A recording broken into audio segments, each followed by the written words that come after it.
battery died as usual, I managed to get in the car and drive back home. Whew. And I've got some pretty flowers here. More pretty flowers. And some buttercups that I nicked from Ewendon, as you can see.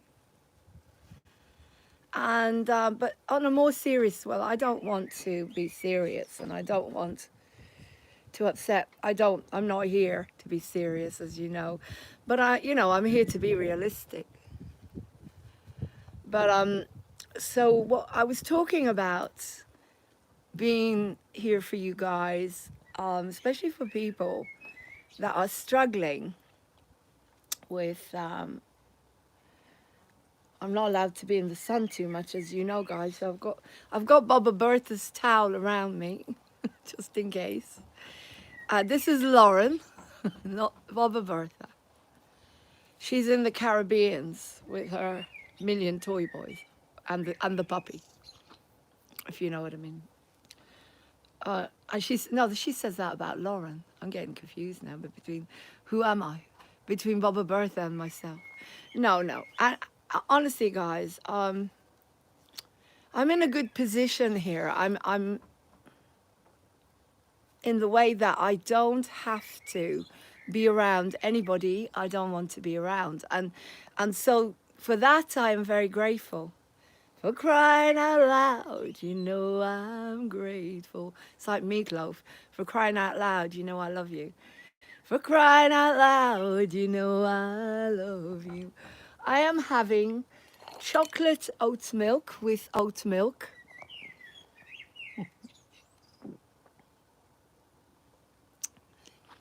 I'm very grateful because Martin brought me some food today. Guys, I'm so isolated now. I'm so living like a hermit and having such a nice, relaxing retreat. Dealing with my stuff, I've had a couple of days. I had a really, really, really, really bad night 2 nights ago.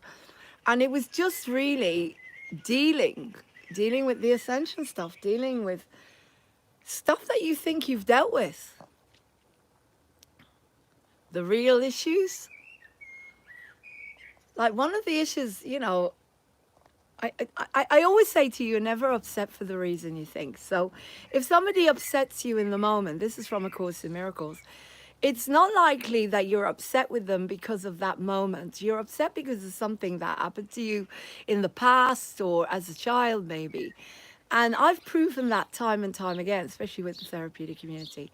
So one of the biggest things that happened to me was I was born alone, and when I mean that, I was supposed to be a twin. And I didn't really do enough work on the grief of losing my twin. And somebody gave me the opportunity to do that, and I'm very grateful. Thank you for that.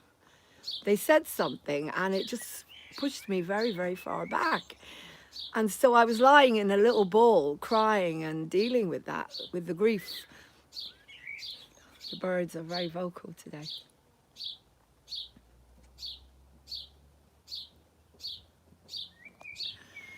The sun is very strong, so I've got to really be careful.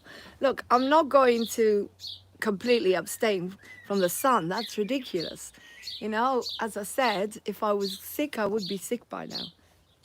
And I'm not, thank God. And I haven't been taking any more vitamin D now since I found out, so half a week. And we haven't had that much sun. But I'm not going to abstain completely from the sunshine.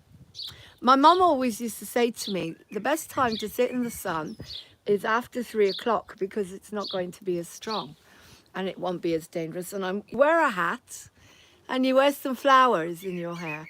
If you're going to Ewendon Valley, make sure you wear some flowers in your hair. I nicked these from this is the front of the house I'm living in at the moment. And these I nicked from the buttercups in Ewendon. So sorry about that.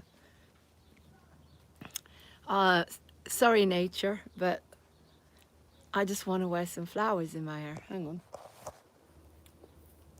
Because then you look at them. Look, if one of you guys starts to smile, if one of you guys starts to smile because Lauren's got flowers in her hair, then isn't that wonderful? I've done my job today and I've made you happy.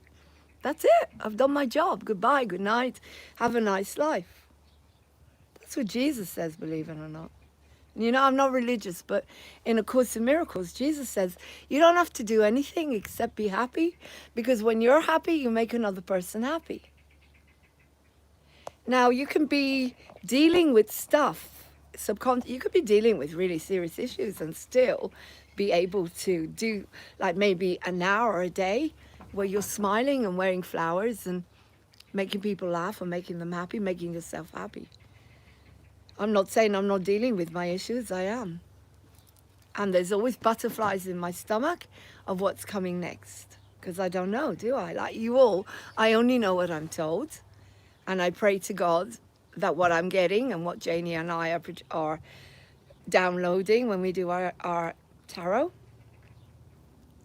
is really what's coming, you know.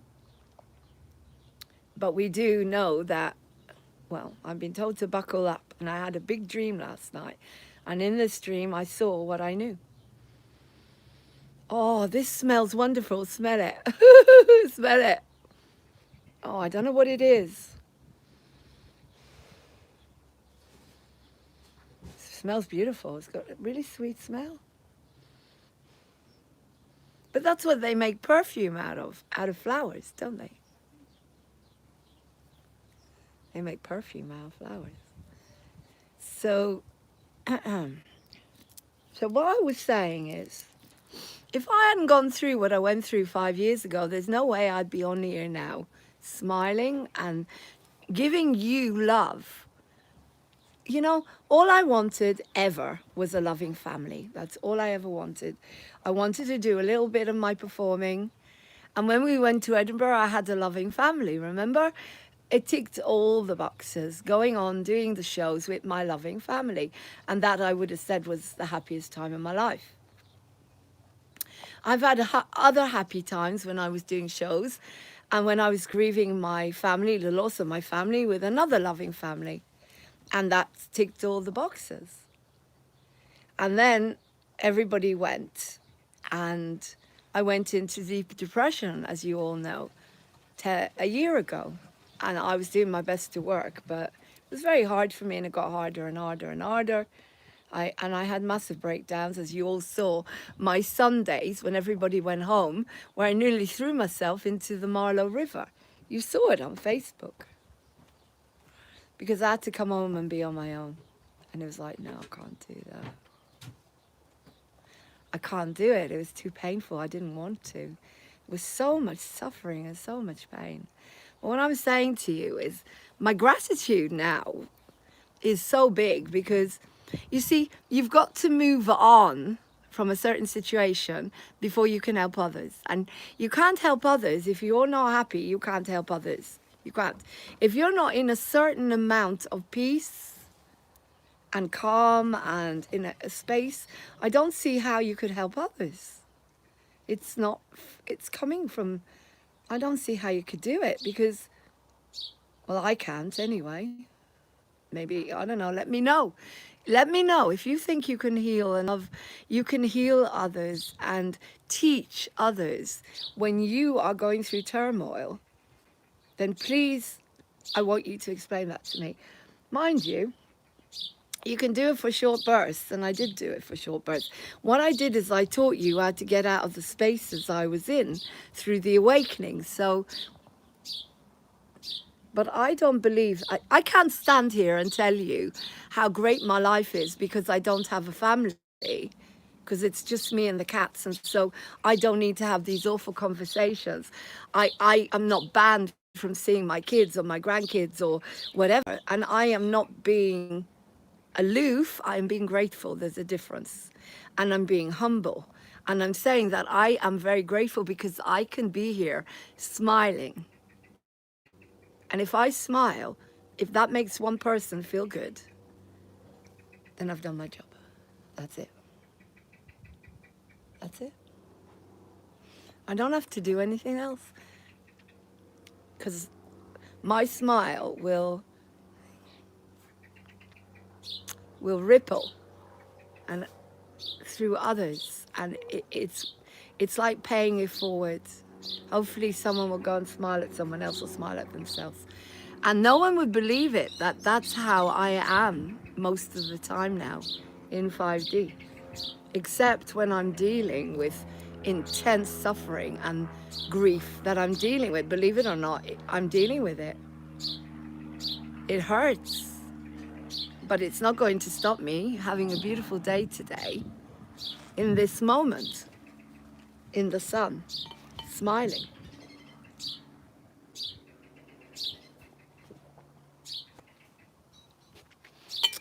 Okay, so there's a contradiction, Lauren, but there's a paradox. You just said that people can't teach happiness if they're not happy. No, I didn't say that. I said people can't teach.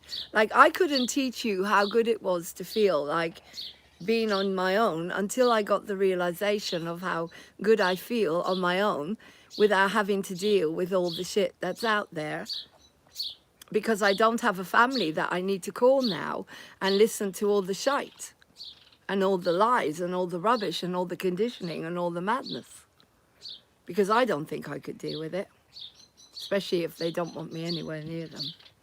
So I can teach, but I'm not teaching. I am teaching. I'm just teaching you today to just, all right, this is what I'm teaching you, is sometimes things go really, really bad, and things go really bad, and things have gone really bad for me, really, really bad, where you saw me leaving the stand-up groups on a Sunday on Facebook and saying, I'm going to throw myself into the river. You've seen me. You said, I don't want to go home. I don't want to live anymore. Yeah, you've seen it. It's not a lie. You saw me. You saw me about 6 months ago, I think it was. You saw me, right? Maybe more than 6 months now. I think probably 8 months, maybe. But I've gone past that, so thank God. And I'm grateful, because imagine if I had a family. Imagine if I had kids. Imagine if I even had friends that were having jibby jabs and believing everything they'd been told, and like them next door. Imagine if I had all of that in my life now. So my gratitude is, thank you so much, God, Spirit, for taking my family away from me 5 years ago. Because the only person who would have had any brains is probably Dad. I think Dad would have been looking beyond. So that's my gratitude. And because I feel like this now, I don't need a family. I don't need anyone. I don't need anyone anymore. I don't. And I've got to a point now, because I don't need anyone, I can teach. Okay, do you get it? I can now teach you. I wish I could bottle the feelings I feel, because it's just pure bliss. It's just nothing. It's just enjoying my chocolate oats milk.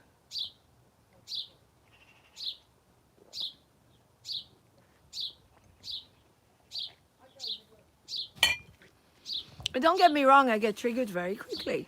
Like if I listen to her conversation, God forbid, about wanting to jibby jab her grandchildren, then I'll just want to go in. I won't want to be here.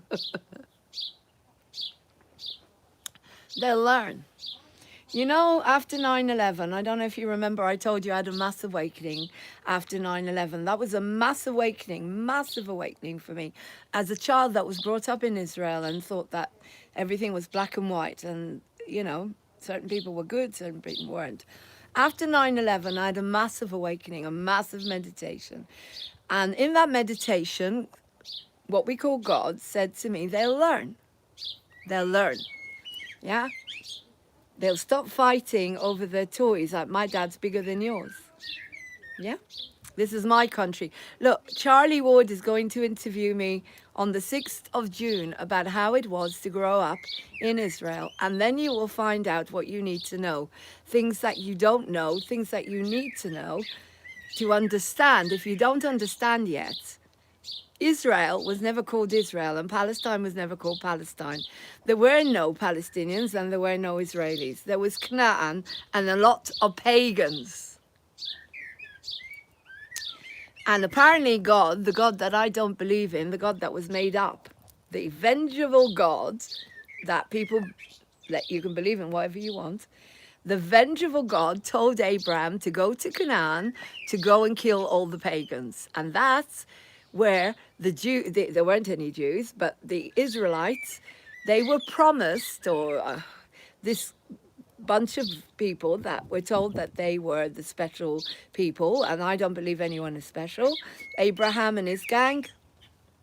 I'm very blasphemous here, but I don't care, because all I care about is peace and love and keeping people together regardless of who they are and what they are. And the whole problem started when somebody said, somebody told somebody to write a book to tell these people and to bring them up from the time they're born, the Jewish people, that you own a country and it's in the Middle East and it's called Israel.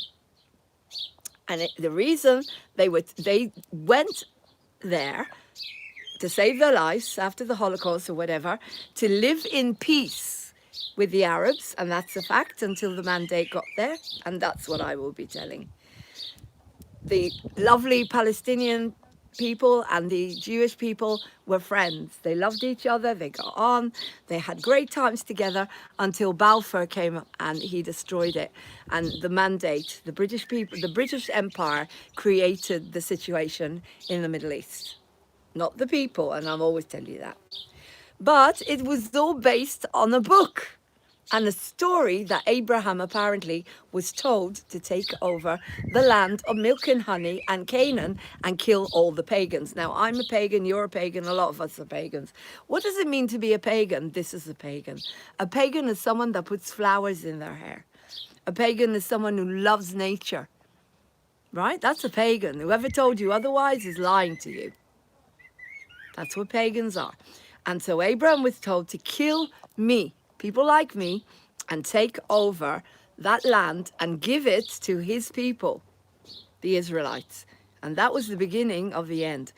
That was the beginning of the end, because then, from then onwards, every single Jewish little child that was born, or Israel, whatever, they weren't even called Jews in those days. Judah comes from a tribe, the tribe of Judah. All it was one tribe from the sons of, keep up with me here, guys. Jacob had 12 sons, right? One of them was Judah. That's where Jewish comes from, Judah, the Judeans, right? One tribe.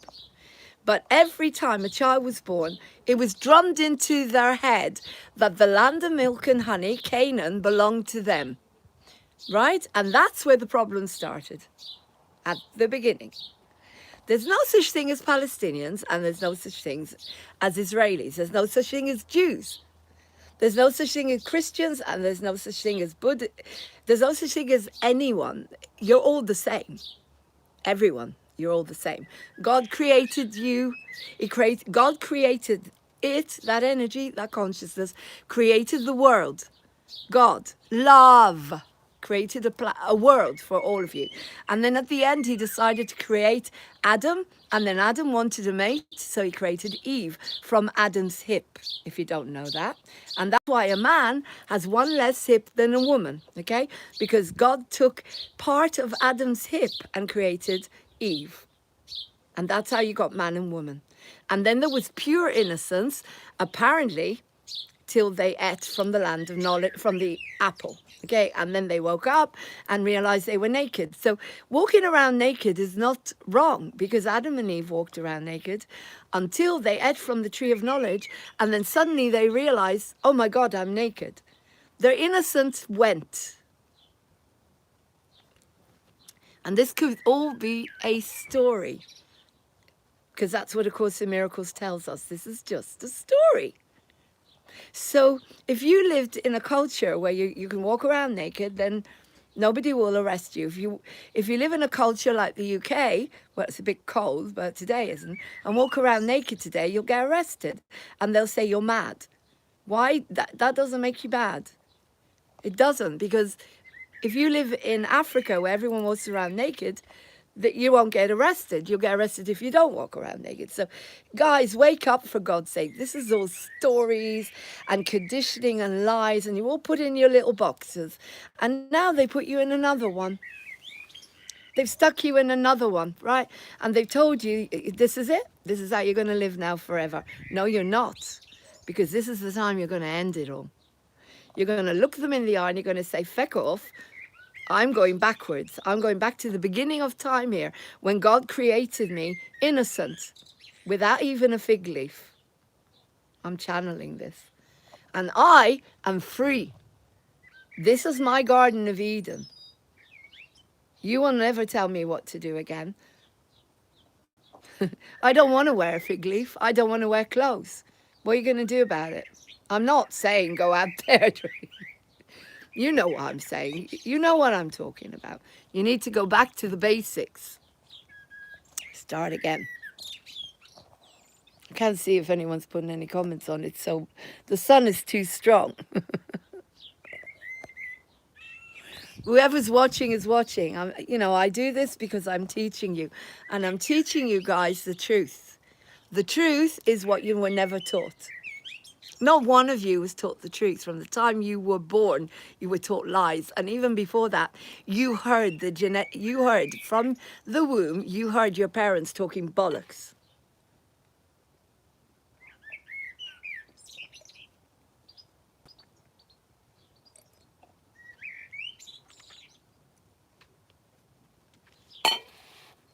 So I'm your teacher. You don't want to listen, you don't want to watch, that's not my problem. But I can teach you, and I can tell you this. Everything you were taught is a lie, except love. Except to honor yourself and to honor your fellow man. But the most important person you need to love is you. You are not here to destroy yourself for other people. No way. And I think that's where Jesus went wrong. And if I'm being blasphemous here, I don't care. I think Jesus went wrong. I have to keep covering myself up from the sun. This isn't right. Right, I think that Jesus went wrong because I think he was very innocent. You know, it's a bit like me going out there now into the middle of a huge crowd and saying to them, you better not wear these, and you better do this, and if you don't, then you're not going, you need to change, really. You need to change. If you don't change, then, and what would happen to me? I'd get thrown away. They throw me in the loony bin. Now, when 1 million people go out there together, they're not going to do anything. But Jesus, bless his heart, is a wonderful, wonderful, wonderful, wonderful man, wonderful spirit, like Buddha. But I love Jesus more because he had this innocence to him. I think Buddha was very well off and very, very... Buddha was, to me, was a tough cookie. Buddha was tougher. I feel for Jesus. I think Jesus was an innocent. I go as far to say that Jesus was very vulnerable. And I don't care what you think. To me, Jesus was vulnerable. He was a vulnerable young man with a huge, intense love for everybody. Huge, intense love.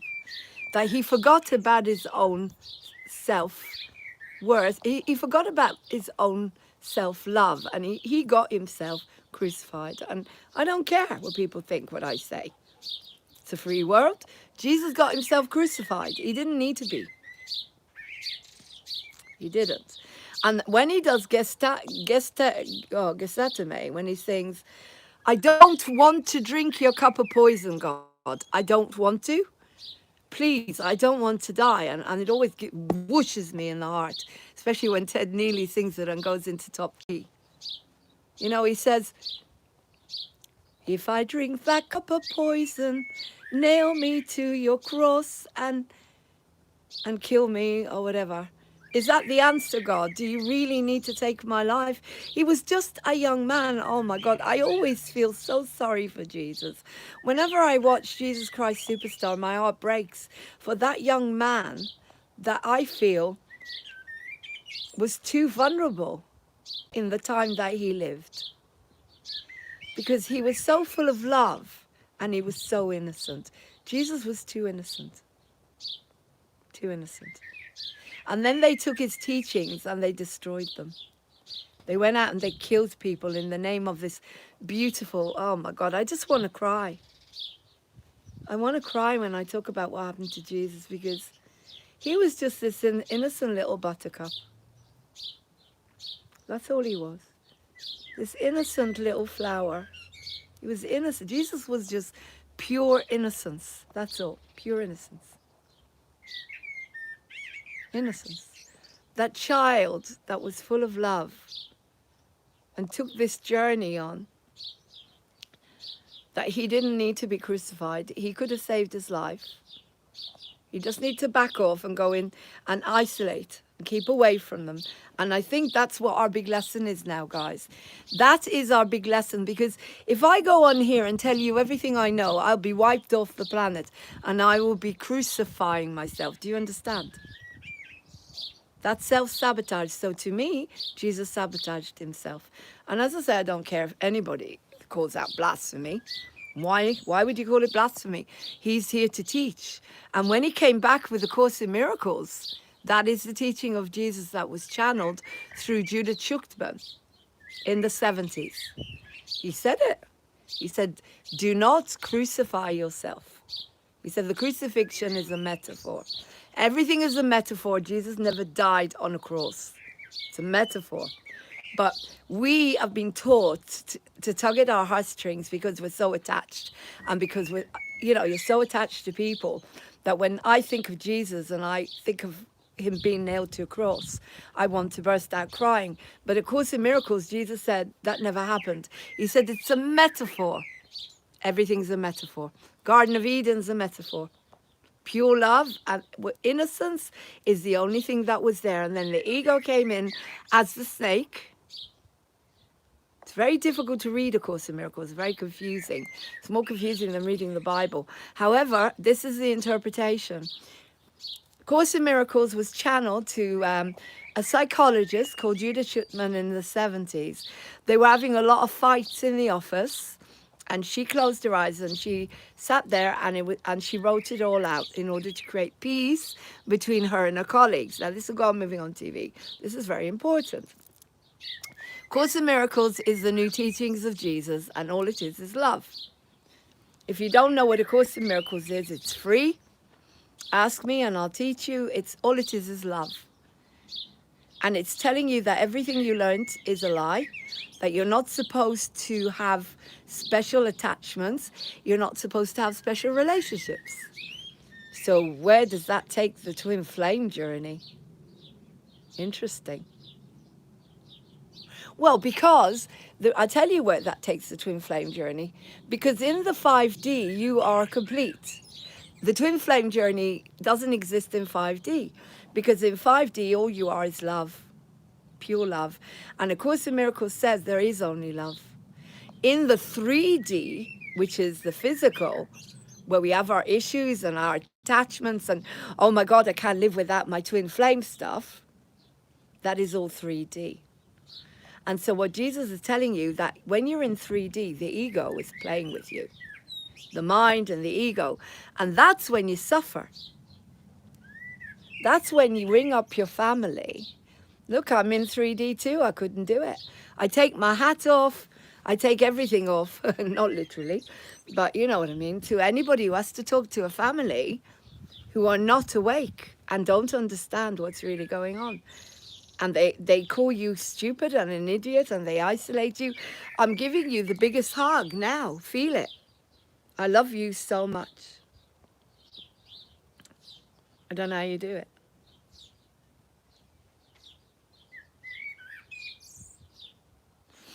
I'll be told I couldn't do it. All right? I couldn't. I don't know how you do it. We all have different journeys. You know that little story of when you die and you go into this big room and you choose the cross that you think was yours. Well, mine is quite big, but not as big as some. Not as big as people that are now struggling that they can't see their grandchild because they're not allowed to unless they have a jibby jab. That my cross is tiny, absolutely tiny, and I'm very, very grateful. And I'm not saying that to make you think, oh, Laurene is boasting. I'm saying it from humility because I think you're amazing. I don't know how you do it. I don't know how Janie goes to work and she has her hairdressing salon and nobody's awake. No one. And she goes there and she does her job and then she comes home. I'd go mad. And she goes and sits and meditates and then we speak. I say, how do you do it? I don't know how you do it. I would be crazy. Absolutely. I'd be around the twist. I would just couldn't do it. But I was stuck in the therapeutic community with 20 people that hated my guts and wanted to kill me and get rid of me every day. And people used to say to me, Laurene, you have the skin of a rhinoceros. But I don't. Now people say you're very powerful. Yes, I am. I'm a goddess and I'm a powerful woman. And I'm a manifester. God knows I've manifested my life exactly how I want it at the moment, except I don't have my own home. That's the only thing that's missing. I don't have my own home yet. And Michael told me that I am going to have my own home. He said I'll be given a home. So I'm looking forward to that. But what I'm saying to you guys, look, I'm in a very, very good space. And that's why I'm teaching. If you want to give me thumbs down because you hate me, then that's sad because you can learn from me. And when I went into the therapeutic community and I got abuse, continuous bullying and continuous mouth abuse, not physical, but a lot of abuse, mouth abuse, you know, called all sorts of things. In every single way, they tried to get rid of me every single day, every single day. I went back for 3 days a week. Never stopped. I went back and I took it and I took it and I took it. And I let them give it to me. And then I come home and then I go to bed and then I go back again. And I cry my eyes out and I ring the Samaritans. I was allowed to. They allowed me to ring because they didn't want to support me. I had one physical support. Do you know that? Everybody else got millions. I got one because nobody wanted to support me. No one. Because that was my lesson. And so I used to sit down, write my journal. And I go to Samaritans. I need to write my book. I have to carry on writing my book because you need to know my story. I lived what you're living now. I lived it for 2 years. And I got through it. But we weren't living like we are now. But I did live with, I went 3 days a week. I didn't live with them. But I went 3 days a week and I got continuous bullying, tough love, continuous bullying, anything. If I didn't wear shoes, I was bullied. If I ran around with no shoes, I was bullied. If I came in without makeup, I was bullied. If I sang, I was bullied. If I didn't sing, I was bullied. If I smiled, I was bullied. If I laughed, I was bullied. If you don't believe me, ask people that were in this community with me. They'll confirm it. I was bullied non-stop in the therapeutic community. And then Gina came in, beautiful Gina, and she became my guardian angel. And she said to people, why are you bullying Laurene all the time? She's doing nothing. You've just got yourself a great scapegoat.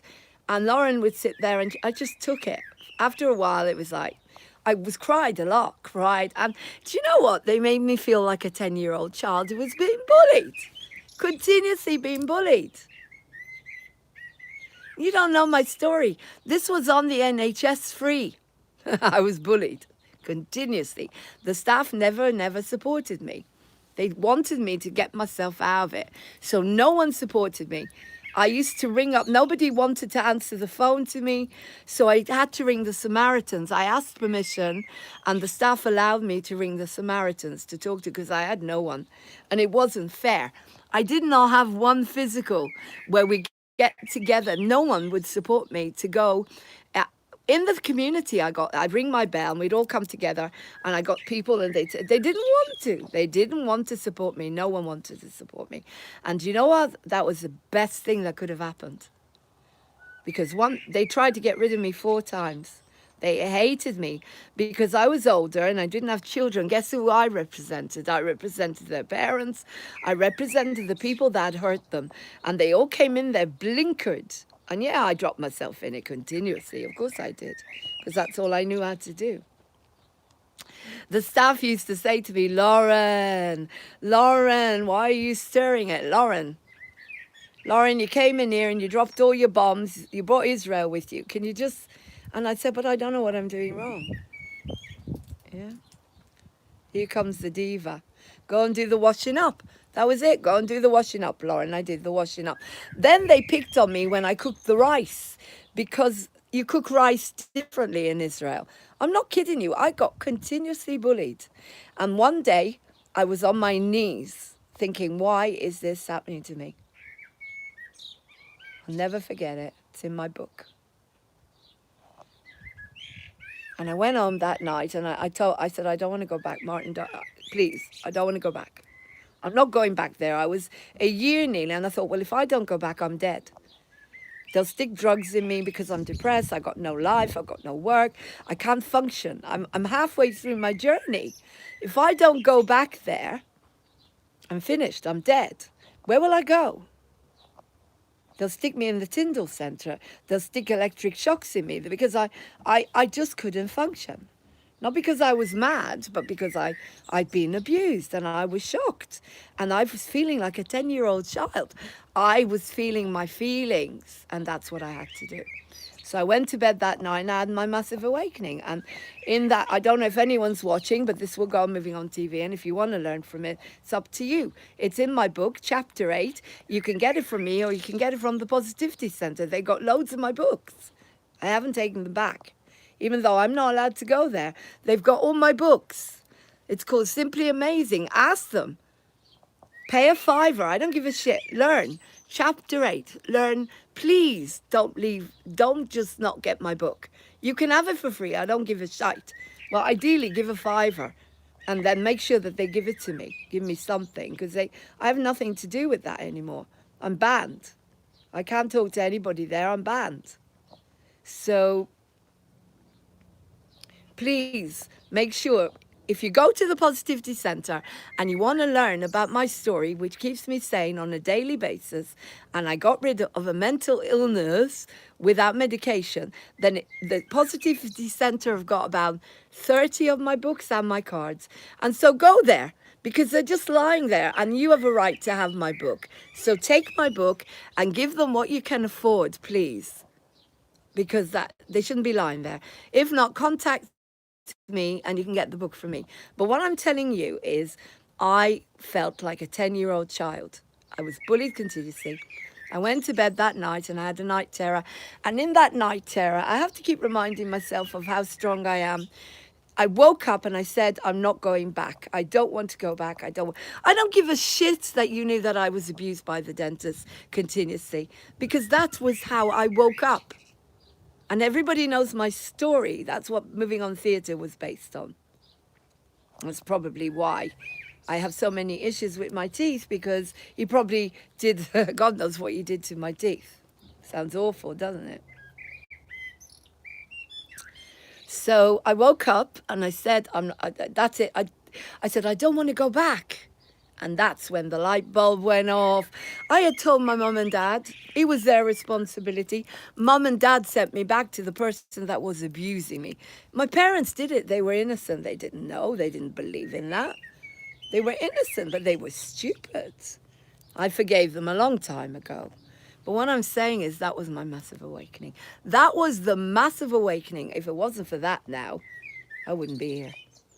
And you deserve to hear my stories. So if you want it, let me know. If not, the books are just lying there in the Positivity Centre and you have a right to have that book. So please make sure you get the book. Even if you just get it for free, I don't care. Read my story and learn. Learn why Laurene is so sane. That's it. So something new. I had a big journey to run a media. I'm running a media and I'm teaching you. So it had to give me a huge amount of healing. I'm too hot. I've got to get out of the sun. Hang on. I'm going into the shade here because I don't want to get sick. It's not a good idea to have too much sun at the moment for me. So, hang on. I'm going to sit in the chair in the shade because I can't move the hammock into the shade. But you see, guys, when you're dealing with me, you're dealing with someone who doesn't take any bullshit. I will never take bullshit again from anybody. I don't. Whoops. Hang on, I need to move the chair into the shade.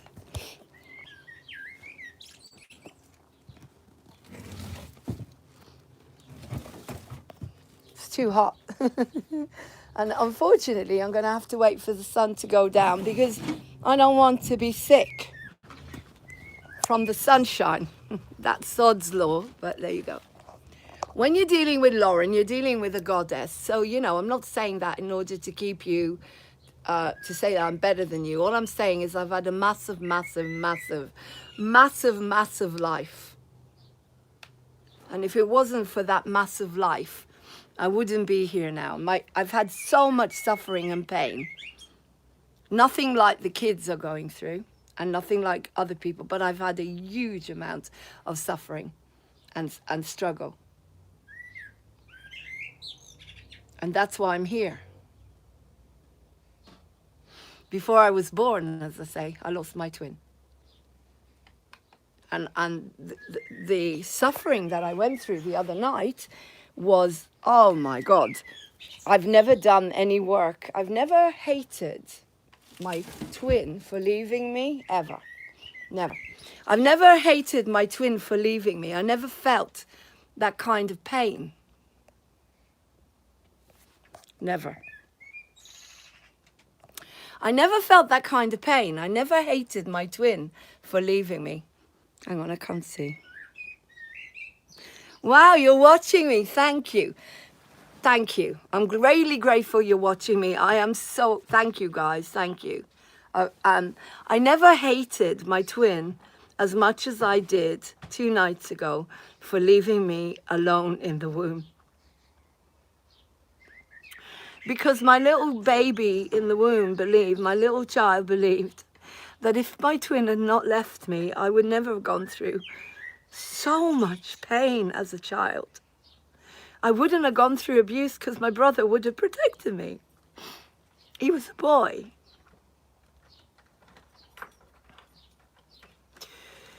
Whew. And I'm not over it, as you can see, because I'm crying. What's that noise? Oh, it's Martin. Thank you.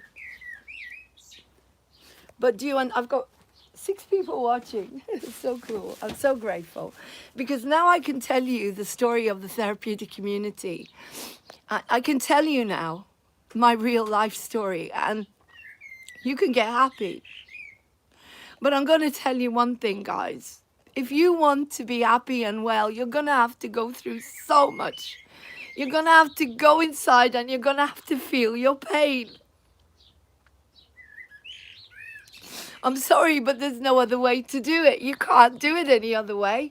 You can't do it because it's false. And that person that said something to me a couple of nights ago and pushed me all the way into my feelings, because I never, ever hated my twin as much as I did 2 nights ago because I didn't deal with it. I never told him, how could you do that to me? How could you leave me in the womb on my own? And I blamed him for everything. And then I suddenly realized something.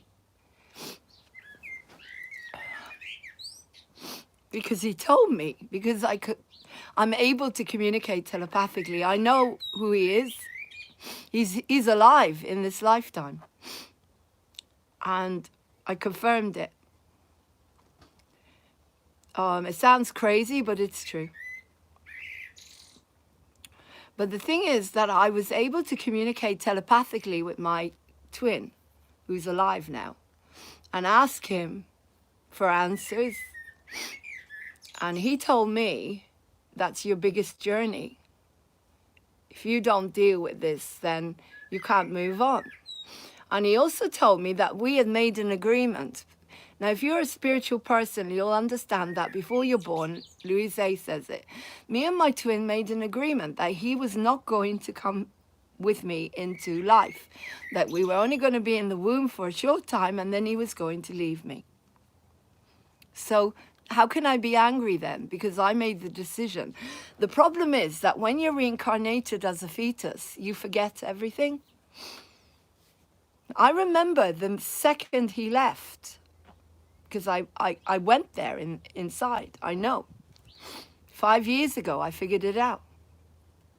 But what I'm saying to you is, if I hadn't been reduced to being a 10-year-old child in the therapeutic community, a child who'd been abused continuously by the family dentist, not raped, thank God, but everything else, and her parents sent her back, I wouldn't be here now. If I hadn't woken up in the therapeutic community, and I'm telling you my story, and please, I want you to get the book. If anyone's got the book and it's just lying there, then I want you to give away my books, please. Give my books away or give them. I want you to give them away. I don't want you to give them back to me. I've got a whole shed full of them. Hi, grey cat. Yes, that's not grey cat. Go away. Dunno. You think I was born yesterday? I told you I'm a goddess. Dunno. Stew. That's you. Dunno. Dan. Bambi. Just stop messing around. That's not grey cat. Yes. The family dentist. Yes. And as I said, I'll get you a book. I'll read it to you.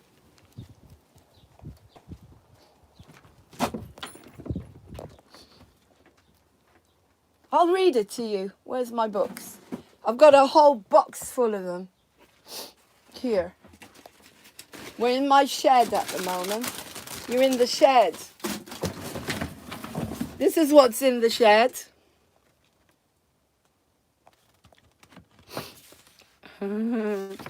My shed. All my leaflets. My most beautiful photographs ever taken. Yes, this is me. All right. Any more questions? Hang on. A box full of Simply Amazing, the book. There you go. My story. Chapter 8. I'll read it to you because I want you guys to wake up. I want you to wake up. Well, you guys are on here are quite awake, I think. But what's the point of all, what am I trying to say here? I'm telling you now, if you want to be happy and healthy and you want to get through the shit that's coming, then you need to wait. You need to do your work. And your work is, if you're unhappy, you need to figure out why you're unhappy. And mine was because I was blaming me. I'm going to read you that little bit from Casey, okay? This is an amazing book. It's got stories. It's like chicken soup for the soul. And all of them are lying around. These books are wasting. And you know what? If you've got any of my books, and I know if anybody can pass this on to the Positivity Center, can you please give my books away for donations? I don't give a shit. All I care is that people get my story and they wake up and they learn what they need to learn. Right? The stories in here are mind-blowing. I'm chapter 8. Chapter 8. I'm going to read it to you. Right? I opened the book exactly on that page, what Casey says to me. Okay?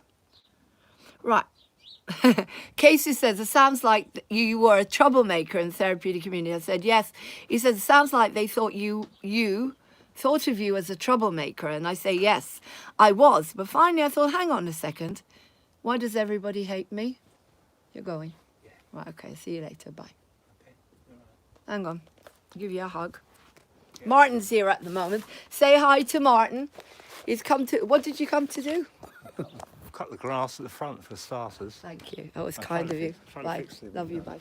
Right. Talk to you later. Bye. Give my love to your mum and dad. Bye. Okay. Right. So where were we? Yeah. Okay. So Casey says to me, sounds like they thought of you as a troublemaker. Okay, here's the book. I say, yes, I was. But finally I thought, hang on a second. Why does everybody hate me? Why does everybody hate me? You just, all right. Stu, can you please span some people? Jesus Christ. Why does everybody hate me, okay? What's wrong with me? I'd been there for a year and I cried for 6 months on the floor. They put up with me because you go there to get your pent-up emotions out. This is on the NHS for free, okay? If you don't know this yet. On the NHS for free, in this country, right? You can get all this therapy for free, for nothing. No medication. And then I said, I've been here for nearly a year and I cried for 6 months on the floor. They put up with it because you go there to get your pent-up emotions out. And so you get to a point where you look in the mirror and you say, okay, what's going on here? People don't like me. Maybe I'm doing something wrong. Look, all you idiots that are on here, you're dealing with a goddess, so just piss off. Maybe I'm doing something wrong. And then one night they snapped at me, Lauren, you're on thin ice. You can't hurt me. Listen to what I went through, you idiot. We're going to keep you, but this is your last chance. All of you are little projections of me, identities. And Casey says, how did you feel? I said, hopeless. I didn't know what to do. I remember waking up the next morning and grabbing hold of my husband, Martin, and pleading, don't let me go back. And then I realized it was what I had said to mum and dad about the childhood abuse. You see how this connects? I had asked mum and dad not to go back to the dentist. And the minute I realized that, Casey, I had this huge feeling. So Casey says, hang on a second, Lauren. The abuse was your mum and dad's fault, nothing to do with you. You didn't need to hold on to guilt for that. And I said, Casey, it's true. As soon as I made that connection, I felt total inner peace. Do you know, when I left the community, they told me they didn't believe I would make it. My God, Lauren, they said, you must have the skin of a rhinoceros, the way we treated you. And then the magic started to happen. I had another 8 months to go. I promised them they would see a changed Lauren. And every time they bullied me, are you listening, whoever you are, I said, thank you, and what did I do wrong? I started asking questions. They couldn't bully me anymore. And that was it. That was it. People used to sit beside me saying, I quite like sitting beside you. You're quite peaceful and you're funny. And I became an elder. So if you want to read my life story, it's in here and simply amazing. Thank you for the likes. Oh my God, I got 5 likes. I love you so much. Thank you. Thank you. Or is it unlikes? No, they're likes. Thank you. This is simply amazing, chapter 8. Okay, so don't feel sorry for me. I'm grateful I went through what I went through, because if I hadn't, I wouldn't have love in me and empathy for the children, now would I? So everything happens for a reason, guys. We're star seeds, and I've got over all of that. But apparently I didn't get over the fact I never knew I was a twin. I never knew. Mum and Dad never talked about it, nothing. I only found out I was a twin 5 years ago. I'm what's known as I am a womb twin survivor. Now, 9 in 10 women that are diagnosed with 9 in 10, that's not great cat, Cara. Hi, gorgeous. Mwah, mwah. 9 in 10 women that are diagnosed with serious mental illness are actually the same as me. They are womb twin survivors. You should be ashamed of yourself, Dunno. Why are you doing this? Why don't you go inside and figure out what is wrong with you? Why are you so full of unhappiness that you have to put rubbish on moving on TV? That's your journey. That's go on moving, go inside. Or go outside and pick a buttercup. Grey cat goes Stu. That's not grey cat, that's Stu. Stu, behave yourself. You keep getting blocked. He'll contact me and say, I'm sorry. Stu gave me the biggest gift of all, Cara. He said something to me 2 nights ago, and it made me go crazy with grief and learn how angry I was at my twin for leaving me in the womb. So thank you, Stu, whoever you are. I know exactly who you are.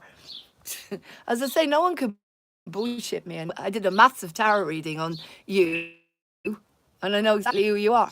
But it doesn't matter. I'm really grateful. Thank you. Keep it coming, right?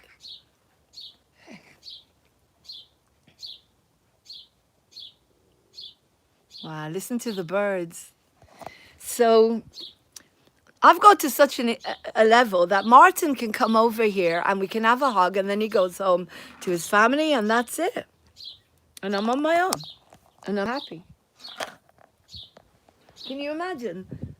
Oh, hang on, my battery charger. Thank you, Cara. You always turn out. I'm not Stu, I'm Donna. Yeah, right. Look, Stu, whoever, I've looked at your emails. You made a big mistake, my darling. Because your emails keep changing identities, and right at the top it says Stu. Or Dan or whatever. You all turned up at the same time. So contact me on Messenger and prove to me that you're not. It doesn't matter, whoever you are. You're Dunno, yeah. And Dunno is Dan, and Dan is a nice guy, apparently, because he sent me messages on emails. So why is Cara wiping you off the planet?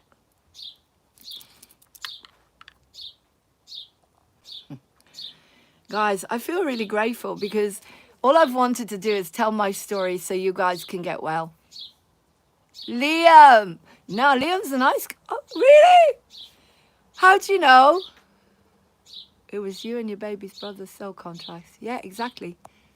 Exactly. Yes. Soul contract. No, but it's even more than that because they are me. I'll explain another time. It gets very deep, Cara. So yeah, we knew.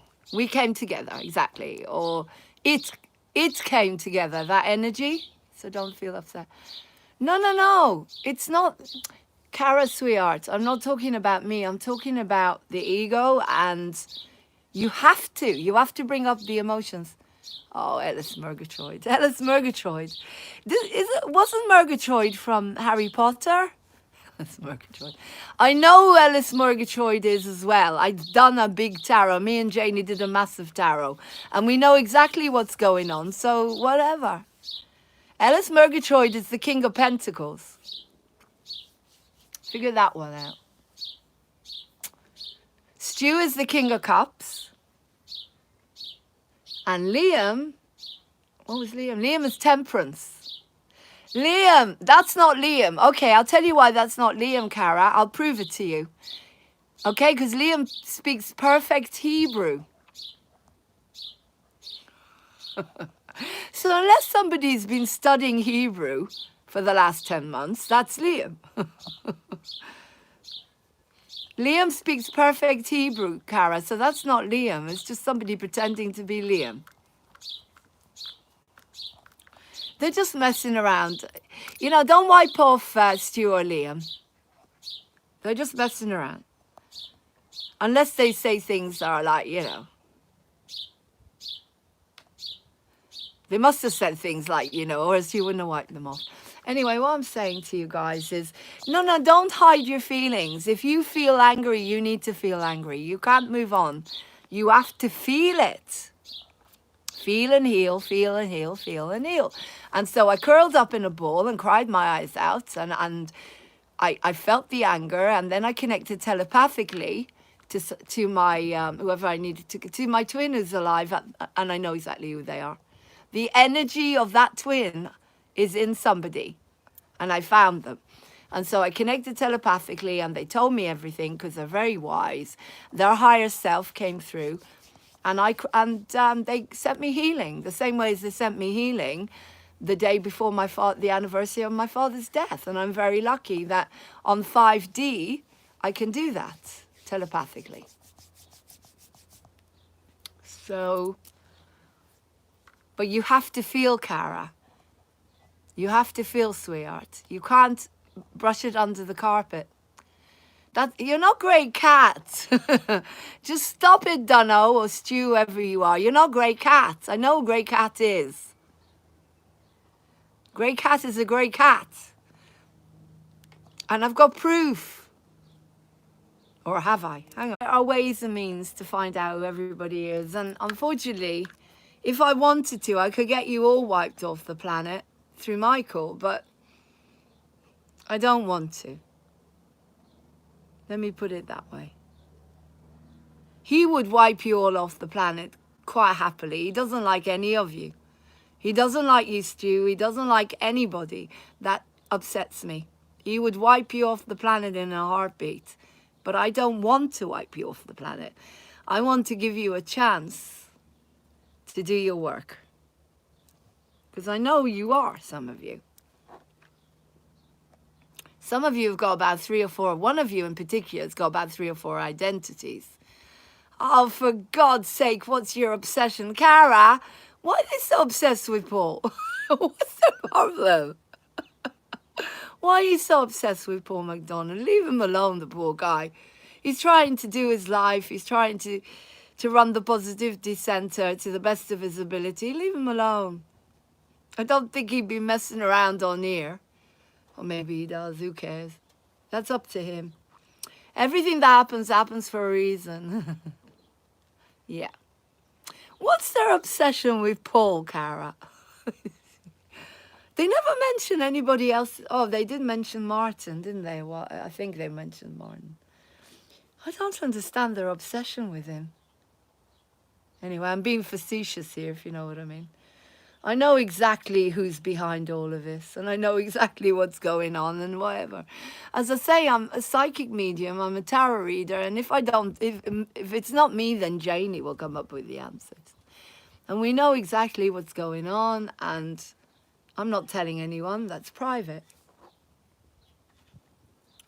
I know certain people don't like the dirty washing out there, but me, you know everything.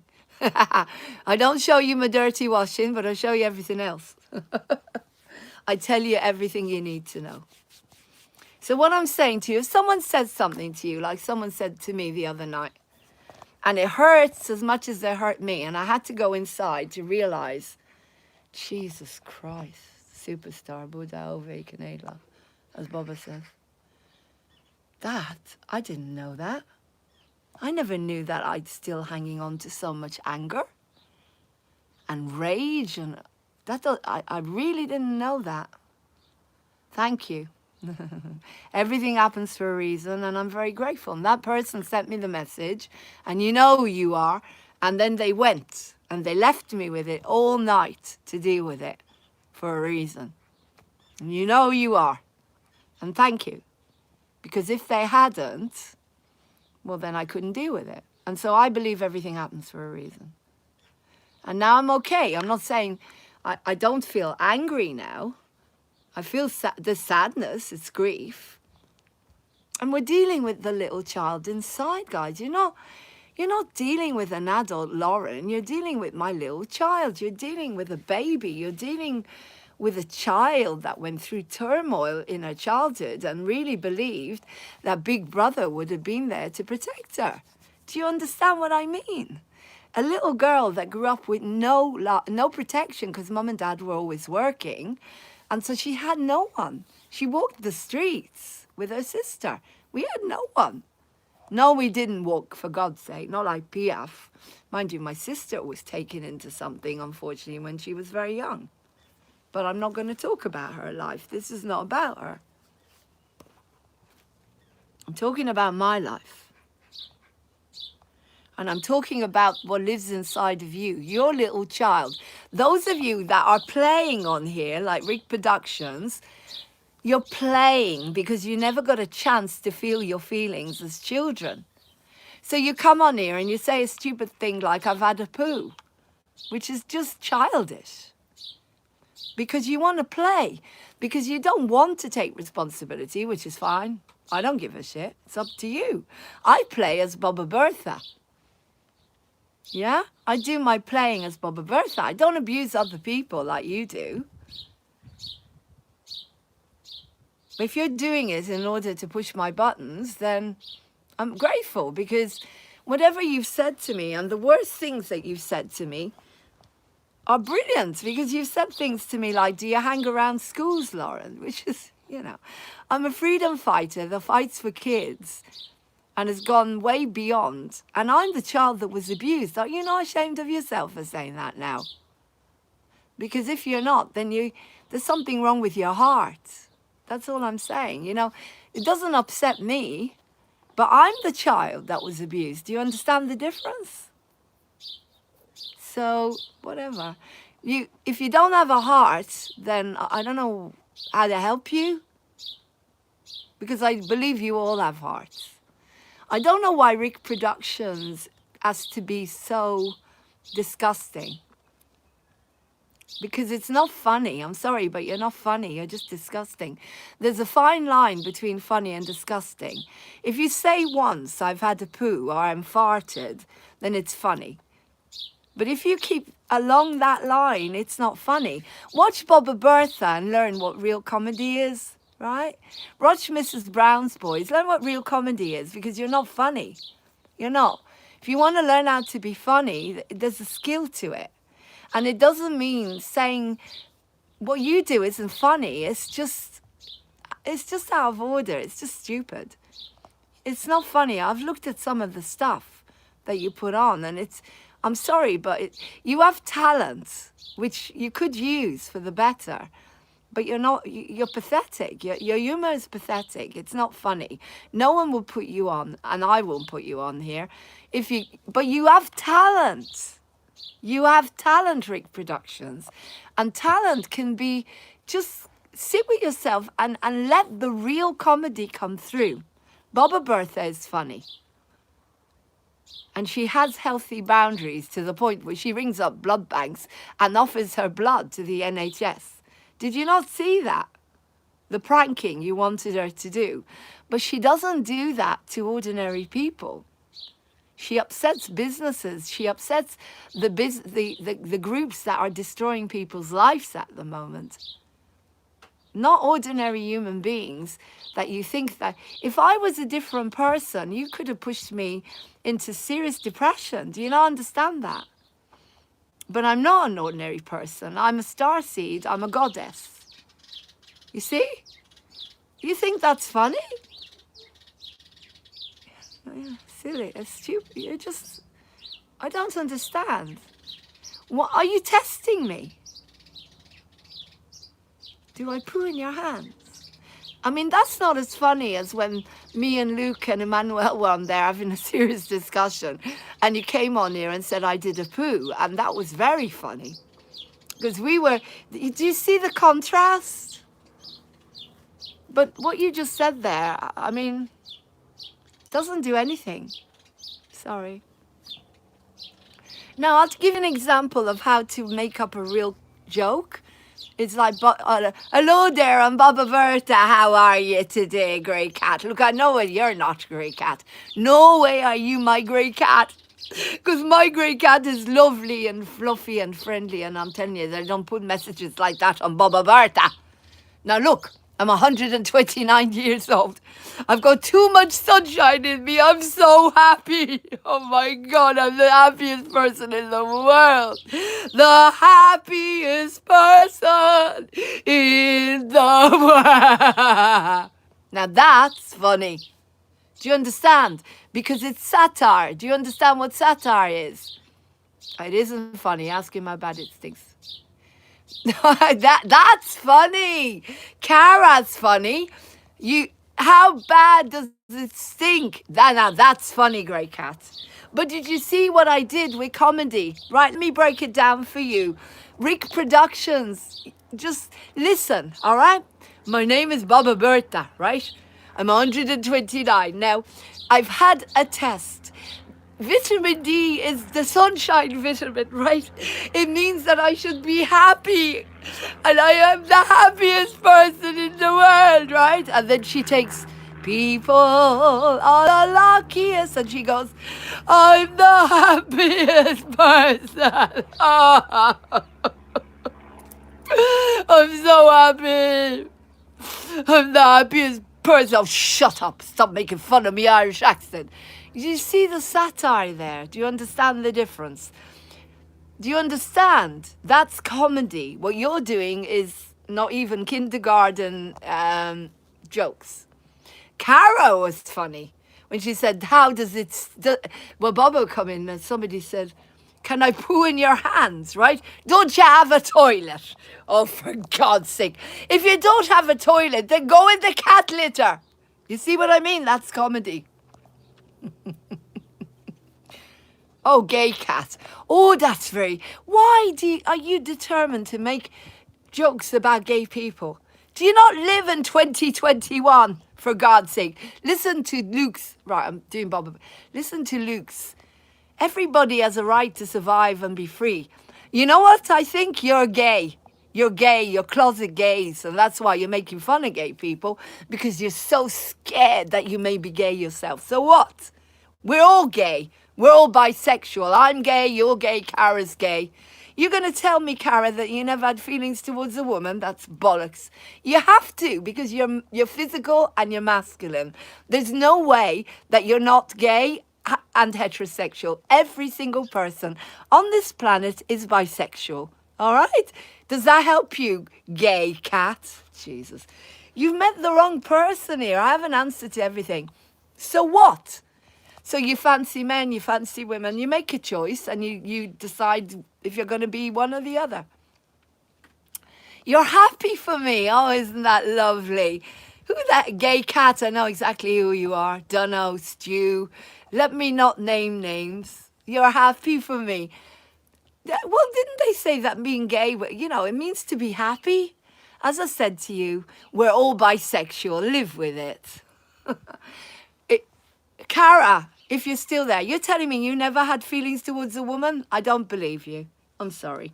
If you're a normal, functioning human being, you have got this in you. You have a body, and the body feels things. It feels things. You just don't act on it. You make a decision. So I decided that I wanted to be heterosexual because I love men. But, so what? If I decided to be gay, I'll be gay. It's up to me. It's none of your business. But why do you think that it's fun to make jokes about it? That's because you know that you have tendencies as well, but you won't accept them. There's nothing wrong with having feelings towards the same sex. It's normal. Normal. You just make a choice. You make a choice. It's up to you. You know, if you're a teenager, then you experiment, don't you? I remember I had feelings towards my teachers. Exactly. So why do they think it's an insult to say somebody is gay? Of course they are. We all are. We're all bisexual. You didn't expect that, did you? But it's true. Everyone. Every single one of you is bisexual. Prove me that if you say you're not, then you're... If you keep going on here and you keep making derogative remarks about people that are gay, or this person is gay, it means they're happy, by the way. It means they're happy. But if you keep coming on here making derogative messages, you're black, you're gay, you're Jewish, it's because you're all black, you're all gay, you're all Jewish, because you had a different body in a different life. What's your issue? You just happen to have a white body in this lifetime. So what? Or am I white? Or to somebody else, I'm very brown. And I'm Jewish. And I'm Buddhist. And I'm Irish. And I'm whatever. You're just not getting it. Who taught you to be so judgmental? You learned from a tiny age. And everything you learned, you need to get rid of. So you've met your match here with Rick Productions, whoever you are. Because I'll give you an answer to everything. If you were sitting in front of Buddha, I believe I can give you all the answers you need. Who's this? Yes, but they're not living from the heart. Thank you, Cara. You're gorgeous. I love you. We're all gay. Exactly. if they go on, let them go on a serious Christian line, you know, the fundamental line. Go on a fundamental TV station. Let's see how long you last. But the sad thing is, Cara, is they're talented. They're very talented, but they're not creating comedy that is funny. They're not using their talents in the right way. That's what's so sad. Yeah.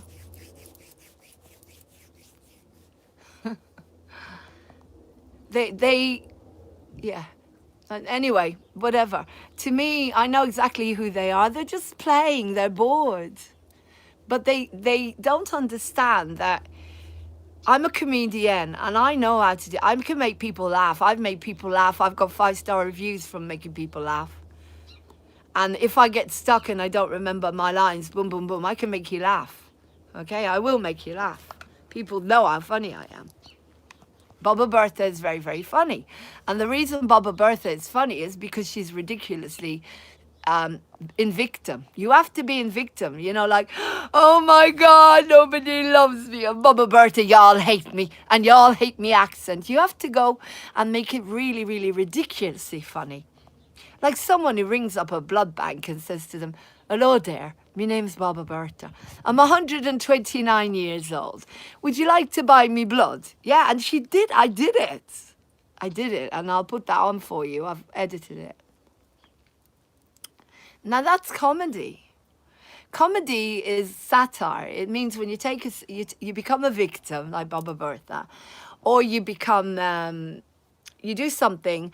Like you have your little phrases, and when people get to know you, then your phrases are like, you know, you're making fun of my Irish accent. I don't know where that came from, but it came from me. And then she puts her flag up, and then every time you see Baba Bertha, you know that she's going to say, right, that's it with you. I've had enough with you. And she plays on the same thing, and it becomes funny because you identify with it. Or she, you know, or even you take a ridiculous situation where she says, I thought I was 111. And then I woke up and I'm 129. She says, how would you feel? How would you feel if you went to bed thinking you're 20 and then you woke up and you were told you're 38? Oh, shut up. I'm allowed to talk like an Irish woman. And I've got the IRA after me and all of that, you know, it kind of flows because that's comedy. Because it flows. What they're doing is just infantile teenage crap. It's not funny. Except you made a funny, Cara, when you said, does it stink? I pooed in my hand. Does it? And you can make it even funnier by saying to them, well, have you not got a toilet then? No, it's not funny as Lauren. Have you not got a toilet? Oh, I'm really sorry for you. You got to poo in your hands. Well, you could always go and poo in the cat litter. That's better than pooing in your hands now, for God's sake. Can you imagine what would happen if you just by mistake, picked your nose? Now, for God's sake, do you see what I mean, Cara? And then they laugh, because it gets ridiculous, yeah? Have you not got a toilet? You know, you take the situation, you make it as ridiculous as possible. How ridiculous can you make that? I've pooed in my hand. Have you not got a toilet? Can you not go in next door's garden? You know what I mean? Next door. Go behind a tree in next door's garden, like the dogs and the cats. Cock your leg up. That's a pee. You know, can you not just, but please can you make sure that you take a bag with you and you pick up your poo and put it in a bin? Because I don't want any issues with the IRA or IRS coming after me because you're pooing in next door's garden. Then I'll have the Residents Association after me. You see, then it becomes funny. Do you understand? That's comedy. That's comedy. So if you want to do some real comedy, don't just put I pooed in my hand. Follow it up with something. Let your mind go. Shall I do a course on how to write comedy, guys? I pooed in my hand. Right, what can I do with that one? Ooh, maybe I should go next door garden. She's probably listening. That makes it even funnier. Shall I go next door's garden? I could pretend I'm a cat. Oh, I could pretend I'm a dog. I'll go behind that tree. Don't look now. Or things like that, you know. Stop it. look, I'm going to sing to you while I'm pooing behind the tree. I'll sing, if you're Irish, come into the parlour, there's a shh. I'm doing a poo, that's why I'm singing, right? Do you see, this gets funnier and funnier. Do you see the difference? Let your imagination run free, guys. It's not enough just to say I pooed in my hand. That's not funny. You have to lead it. Imagine if a comedian just stood there and said, I poo in my hand. The audience would just look at them. Oh, for God's sake. Can you follow that up by, all right then, Baba Bertha, I don't even know what you're talking about. I assume you mean what? My cleavage? Or you mean my vagina? What do you mean? You see, what is a clunge? Is that a vagina? Is that a cleavage? What do you want? Right, let's see what Baba Bertha would make out of that. Show me your what? Oh, they're talking Chinese again. Right, now that's funny. I just said that. It's all in Chinese, in Mandarin, isn't it, Liam Carroll? Say it in Hebrew. Go on, I dare you. You can't put Hebrew on here. No, look, that is not Liam Carroll, and I'm sorry, I didn't mean to insult you. You're a nice person. You're a nice young man, aren't you? A nice young man, Liam Carroll. Butter wouldn't melt in your mouth, would it? It would melt somewhere else, though. Not in your mouth. That's disgusting, Baba Bertha. We don't have talk like that on Moving On TV. Look, you're making me talk as Baba Bertha. I don't know whether I'm coming or going. Who's that? Do you want to call on Facebook? Who? Who wants to call Baba Bertha on Facebook? Is that Laurene or Liam Carroll? So you can talk to me in Hebrew. You can whisper sweet nothings in Baba Bertha's ear. You're disgusting. I'm 129. You're 19. When you're 100, call me. I've never done Baba Bertha as Laurene. I'm in a good mood. I told you, I can only do Baba Bertha when I'm in a good mood. So yeah, so there they, in 5D Earth, will the weather be glorious every day? That'd be lovely.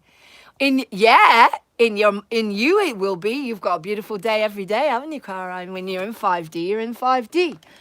I'm going back on my hammock now because the sun's gone down on one side. It's like it's like when you go for a pizza, guys. Right, Baba Bertha. Right, you know when you go for a pizza and you say, look, I want half vegan and half with loads of meat and everything. Oh, sorry, happy, miserable thing. It's not your fault. I know you don't eat nothing, right? But I'm telling you, you know when you go, all right, so I'm saying do you mind, hammock? Can I have half of no sunshine and half of the sun? Right, for Laurene, because Lauren's not allowed to have any sunshine, is she? No, right.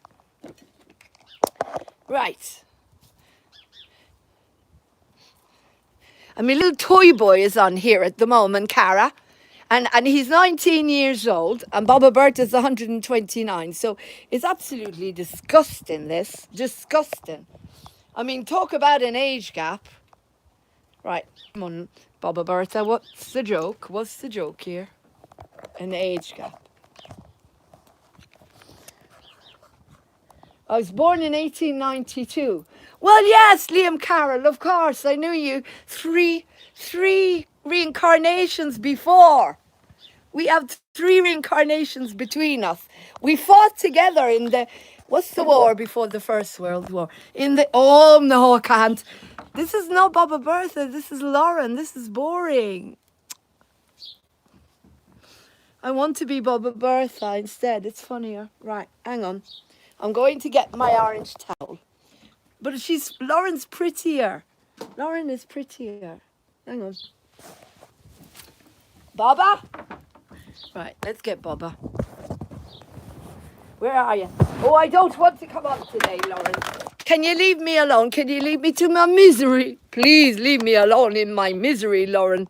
I don't want to come on. I really don't. Don't force me to go on Moving On TV with all the trolleys. I've just been shopping in Asda. And none of them bought me course. Not one of you has bought me course. Not one of you. Not one of you.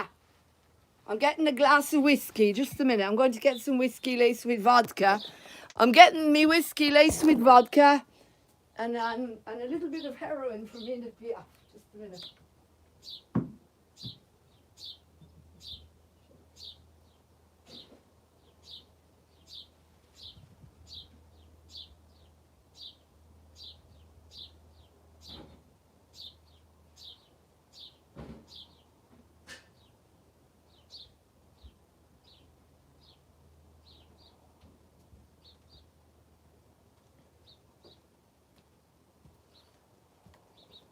Right, it's terrible, terrible, serious stuff I've got to tell you guys. Hang on a second. Right, I'm getting my shower cap on. Right, me lovely toy boy's on here today. Right, I figured it out. I figured it out. Hello there, me darlings. It's Baba here. Right, I've got a bottle of water. Oh my God, I've got flowers in the air. We can't have that. I'm too miserable. Just a minute. Oh my God, I can't have flowers in my hair. Why let me have me flowers? They're disgusting. I don't want those pretty things in my hair. God forbid 1,000,000 times. I tell you. Oh, Jesus Christ, superstar. Oy vey, Canadian Buddha. I changed the chronological order of me deities, right? Right, hello there. Oh, I'm exposing my humility. Hang on a second. Terrible. It's not bad enough I'm not allowed to have any sun. I'm lying here naked. Just a second. Right, just a minute. Right, so, I'm not even looking at the comments. I'll get upset. Right, I've got rid of all of you. Right, have any of you signed up to me course? You got to pick a pocket or 5, right? What's the matter with you? You're not following. I can't protect my humility. I'm naked. Right. I've got me bottle of vodka. Just a minute. I've got to drink. I've got to drink a bottle of vodka a day. The doctor told me. It's going to lower me vitamin D levels and kill me liver off at the same time. I've got no liver. Do you know what? I've had to eat chicken today because I've got none. Oh, shut up. I've got to eat cat food.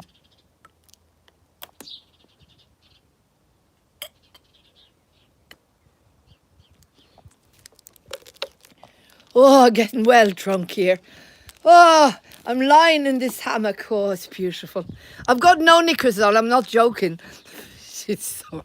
Baba Bertha took her knickers off. I tell you why, because she's lost so much weight. It got a bit embarrassing in the supermarket, if you know what I mean. She's lost so much weight. Her granny knickers fell off. I'm not kidding you. Stop laughing, Baba Bertha. You're not professional. Right, I'm just having a bottle of vodka here. You'll have to wait. Anyway, I'm not kidding you. I went down the supermarket now. I've lost so much weight because of the sunshine. It's all the fault of that. It's the fault of the sunshine. The sunshine. Because it's come out too much now. And I can't eat anymore. I can't eat any less either. I'm living on... What am I living on? A bottle of vodka laced with whiskey and a little bit of EDP of heroin. But I'm always outside. Ooh, I'm outside with the boys. Oh, me lovely boys. I went to the march yesterday. Did you not go? You're disgusting. Disgusting, all of you. I went in my dreams and I sat out there with me million of us. There was 1,000,000 of us. Shut up. What's the matter with you? Where you all gone? Hang on. There was 1,000,000 of us. I'm not kidding you. Shut up. There was 1,000,000 of us, and we all sat out. We all sat out the police station. Then, oh, you're a lovely lad. We had a Piaf's heroin for a change. Have you ever tried it? Have you ever put it in your tobacco? Ooh. I'm telling you. I'm not telling you. I'm not telling you nothing. Figure it out for yourselves. Try it. Look, I'm not telling you. to go out and nick some heroin from Edith Piaf. That would be disgusting. You're so disgusting, God. I don't know what's wrong with y'all. Why would you go and nick her heroin? She ever done anything wrong to you? It's not nice, is it? I don't sound Irish today. What do I sound Northern or things like that Liam Carroll. He's from Northern, isn't he? Northern somewhere. He speaks Hebrew. Baba, give me one of them vegan magnums. Yeah, Martin Otterwell came around today. He brought me a whole box of vegan. No. I got them in Asda. Did you know what I mean? Do me wink. I got them in Asda. Do me wink. You can only get them in Waitrose. I think they're posh. They're posh. You can only get them in certain, like Waitrose. Waitrose, that's the place where you wait outside. In Waitrose, you wait outside in rows. That's it. You wait in rows with your implements on your face and on your eyes. Don't forget to wear them on your eyes now, so you can fall over the trolleys. You fall over the trolleys. All the trolleys that are moving on TV. I've done a poo in me hand, Baba Bertha. I think that's funny. Ha ha ha. They've come across Baba Bertha here now. They don't know how to crack a joke. They're terrible comedians. They're useless. Totally useless. Not putting you on moving on TV. No competition whatsoever with Baba Bertha. None. Now, I'm telling you, I've lost so much weight. Hello there, gay cat. How are you today? Hell. Yes, I'm living in hell. I'm living in total hell. I've got to live here in hell, right? Why is that, Baba Bertha? I don't know. I haven't figured it out yet. I'll have to think about it. Oh, for God's sake. Now, stop making fun of me accent, gay cat. If you're a gay cat, you're in trouble. Can you imagine? What's the matter with you? Do you go out there going... You go out there on the home on the ride. What day cats going out there? Meow, meow, meow, meow. Looking for men. Looking for male cats instead of female cats. What? Are you really a gay cat? I couldn't figure that one out. You got gay cats, happy cats, gay cats. Don't think you could have gay cats somehow. Could you have gay cats? I suppose you could. You could have gay cats and you could have gay bunny rabbits and gay birds and happy. They're very happy. They're always tweeting. Tweet. Lol. Now, who says lol all the time? Oh, I wonder. Who used to put a lot of lols in their messages? Continuous lols. The great-granddaughter, her nickname's lol. Let me have some more me whiskey. It's not whiskey, Baba Bertha. It's ouzo.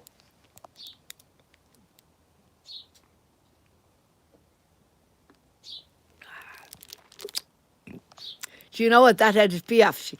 Do you know what she's mad. Do you know what she did when she was on the stage? I'm getting very close here now, so you can watch me. Listen, this is the secret, right? That Edith Piaf when she was on the stage, right? Instead of using whiskey, do you know what she used to use? Chamomile. She used to put chamomile in the big bottles, you know, the decanters. Well, that was the stage manager. That was Martin Otterwell. He didn't want her. He wanted her to be madder than ever, so he put chamomile instead of whiskey. I'm telling you, I found out. Shh. That's why Edith Piaf is so mad. Is because instead of whiskey, she has chamomile in her drink. Her drink is chamomile and apple juice. Apple juice! I'm not kidding you. And ginger ale. Ginger ale. She puts ginger ale in there instead of whiskey. Well, I have. That's not Irish. I have. I'm telling you, gay cat. I'm not making it up. This is pure vodka. Look, can you not see? Pure vodka. Yeah, and I'm going to drink a whole bottle of it, at least. Anyway, I was telling you, I've lost so much weight. So much weight. The weight has been lifted off Baba Bertha because she's floating around 5D. There she goes. There she goes. She's floating all over the place. I can't keep her down anymore. She's like that Maria from that song. How'd you got your moonbeam? She's like a moonbeam. She can't sing. I can't sing because I don't breathe when I do Baba Bertha. I haven't figured that one out. As I was saying to you, you're not listening to me. She sent me shopping. Big mistake. Don't send Baba Bertha shopping. You shut up as well. Those birds are so noisy. Stop making fun of me Irish accent. Tweet, tweet, tweet, tweet. All they do is tweeting. They're making fun of me Irish accent as well. You're all disgusting because I don't have a map. All I've got is my protecting my humility with my orange towel.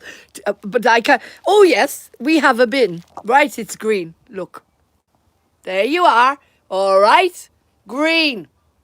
Oh, I nearly showed you where the bunker was. Oh my God! I'm sorry, Mr. McVeigh. I nearly showed you where the bunker was. Oh, you're going to come and visit Baba Bertha now because I showed you where the bunker is. Shall I show you where the bunker is? No, Baba Bertha, that's naughty. You mustn't show them where the bunker is because Mr. McVeigh will be very, very angry. Oh, I nearly showed you where the bunker is. Show them underneath, but not... Woo! Nearly showed you where the bunker is. Show them that one. There's nothing on that one. There you are. I'm so sorry, Mr. Q. I'm so sorry, God. I'm sorry. I didn't mean to break me vows and tell them where the bunker is. I know you told me I have to be... Shh, don't let Laurene know. She'll kill me. You're all going to come and visit. Oh, what a show. No, I don't. Oh, no, please don't come and visit. Make sure you give me lots of thumbs down. If you come and visit my bowl, me vitamin D will go through the roof. I'll be floating up there with her.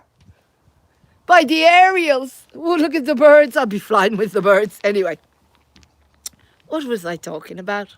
Oh, yeah. When I went to Asda today, I've lost so much weight. I'm not kidding you. I had to take my knickers off. I tell you why.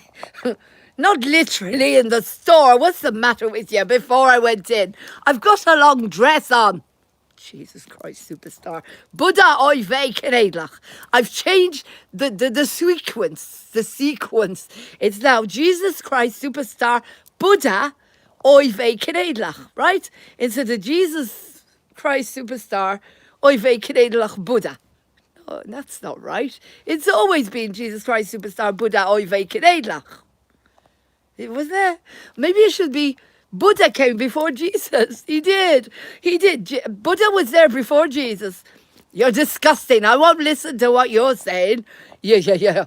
You and your pooing in your hand. I know what went through your mind there when I said that. You're disgusting. You're filthy. Filthy. Right. What was I saying? So anyway.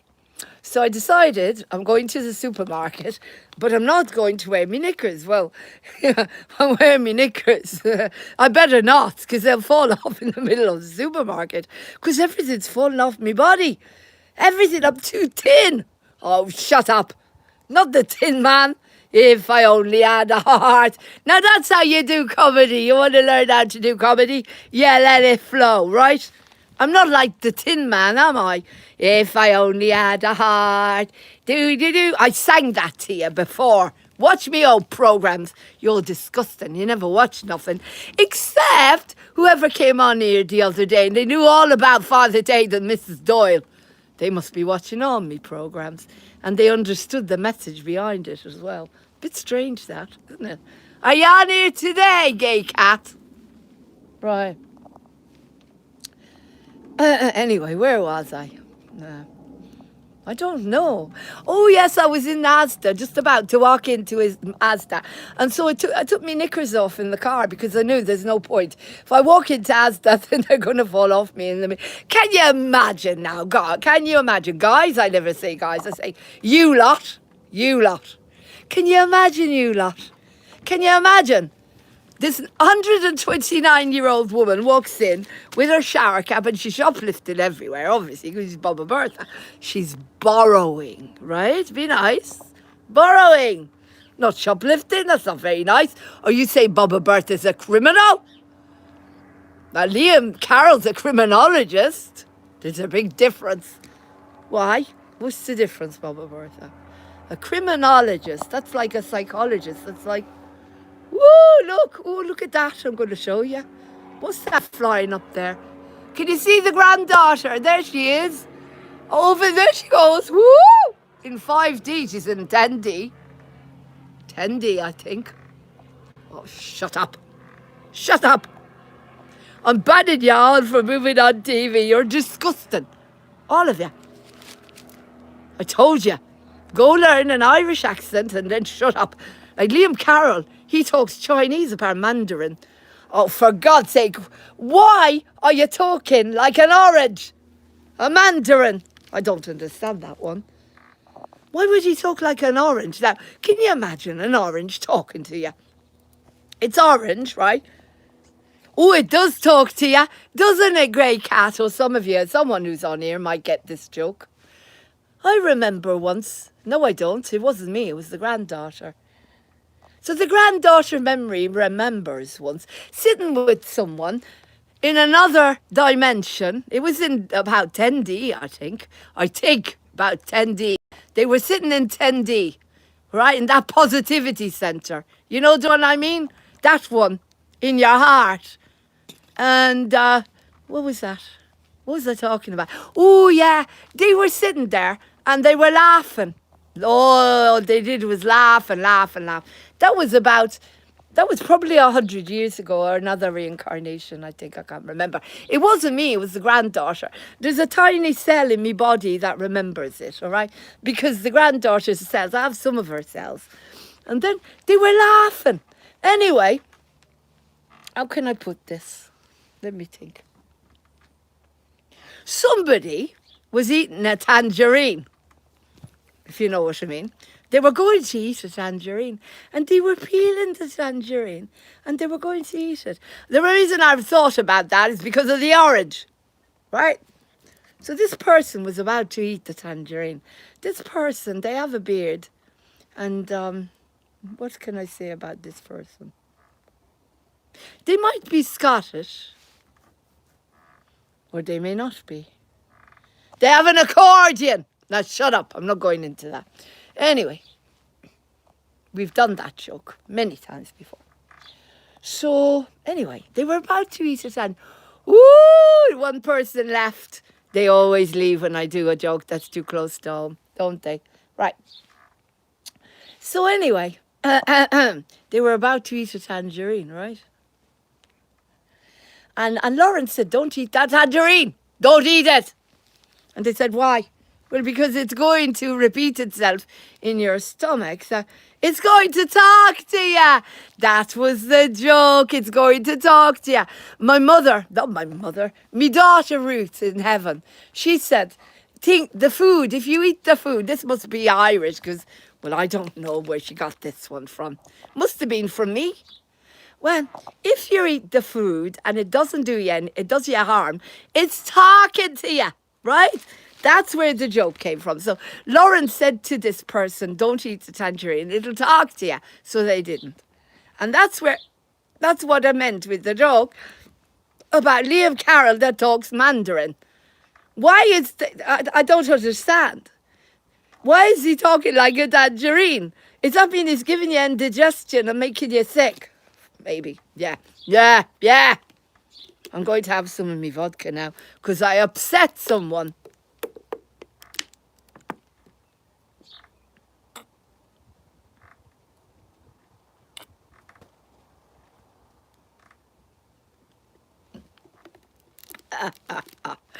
Oh, this vodka. Ooh, it's strong. That's a strong vodka, I'm telling you. I thought it was ouzo before. Well, now it's vodka with ouzo and heroin and everything, whatever. Anyway, I upset someone. They left when I said something about their accordion. What was I saying? Too close to home, Baba Bertha. So anyway, so I went shopping, and you know, everyone's left me. You wanted Baba Bertha? I'm going back to the granddaughter because I can't control myself. Goodbye. I'm back. Goodbye.